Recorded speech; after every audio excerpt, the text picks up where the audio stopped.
الحمد للہ والصلاة والسلام علی رسول اللہ اما بعد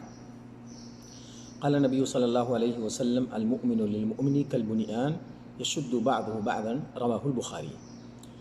نبی کریم صلی اللہ علیہ وسلم نے بیان فرمایا کہ ایک مسلمان دوسرے مسلمان کے لیے ایک عمارت کے مانند ہے،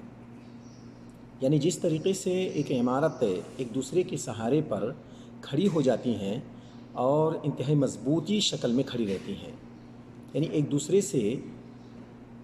ان کو سپورٹ جو ملتا ہے، اسی طریقے سے ایک مسلمان دوسرے مسلمان کے لیے ہے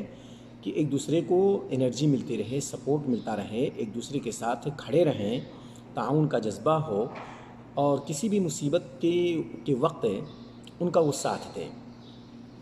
لیکن برخلاف اس کے ہم معاشرے میں یہ دیکھتے ہیں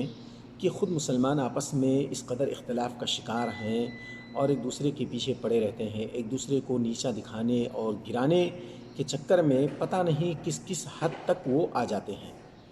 جبکہ اسلام کا نہ تو یہ شعار ہے، نہ اسلام کا یہ مطلوب ہے، بلکہ اسلام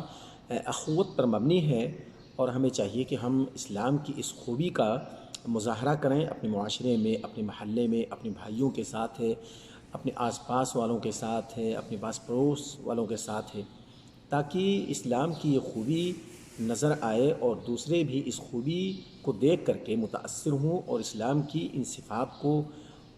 اسلام کو اپنانے کی باقاعدہ وہ بھی اپنے اندر ایک ہمت پائیں کہ ہاں اسلام اتنا خوبصورت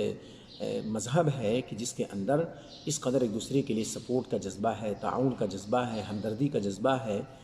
تو ہمیں چاہیے کہ ہم اس خوبی کا اظہار کریں اور اپنے دل کے اندر کسی بھی بھائی کے لیے کینہ، کپٹ، دشمنی،